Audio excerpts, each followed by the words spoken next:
আসসালামু আলাইকুম। কোয়েল পাখির ডিম ইনকিউবেটরে বসানোর কিছু নিয়ম আপনাদের মাঝে শেয়ার করব। ভিডিওটা বেশি, বেশি শেয়ার করবেন। এই পানিটা হচ্ছে আপনার পটাশিয়াম। এটা হচ্ছে যেকোনো ভেটেরিনারি দোকানে আপনারা পেয়ে যাবেন। এই পটাশিয়াম দিয়ে প্রত্যেকটা ডিম ধুয়ে নেওয়া উচিত। কারণ প্রত্যেকটা ডিমে মল লেগে থাকে। আর মল লেগে থাকার কারণে প্রচুর পরিমাণ জীবাণু থাকে। পাশাপাশি প্রত্যেকটি ডিমের উপরে যে আপনার কি ছিদ্র থাকে, সেই ছিদ্রগুলা বন্ধ থাকে, যার কারণে শুক্রাণুগুলা আপনার হিট পাবে না, আর্দ্রতা পাবে না, যার কারণে বাচ্চা পরিপূর্ণতা আপনারা পাবেন না বা 100% হ্যাচিং পাবেন না। এই জন্য আপনারা প্রত্যেকটা ডিমকে এভাবে পটাশিয়াম পানি দিয়ে আপনারা ওয়াশ করে নেবেন, ভালোভাবে ওয়াশ করবেন। ওয়াশ করার পরে যে কোনো আপনার ন্যাকড়া দিয়ে ডিমগুলা সুন্দরভাবে মুছে তারপর আপনারা রৌদ্রে দিবেন। রৌদ্রে দেওয়ার পরে যখন ডিমটা সুন্দরভাবে শুকায় যাবে, তখন আপনারা ইনকিউবেটরে বসানোর প্রস্তুতি নেবেন। তো দেখুন আমি প্রত্যেকটা ডিম এর ভিতরে রাখতেছি।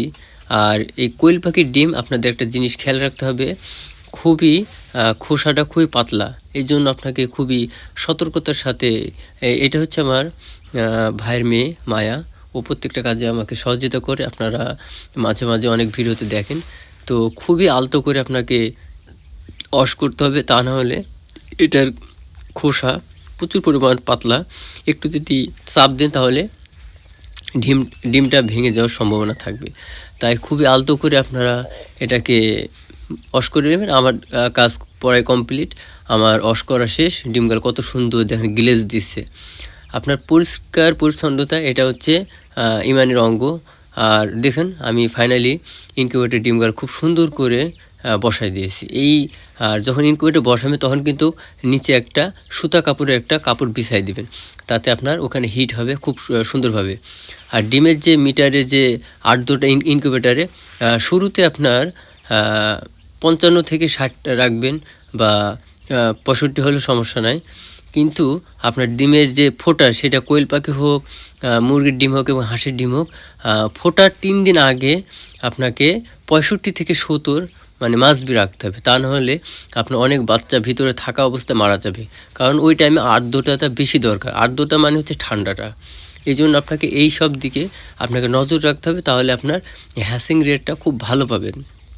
অনেকে আছে যে আর্দ্রতা বোঝে না, হিট বোঝে না।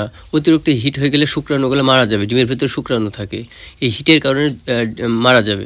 এবং অতিরিক্ত ঠান্ডার কারণেও ডিমের ভিতরে শুক্রাণু নষ্ট হয়ে যাবে।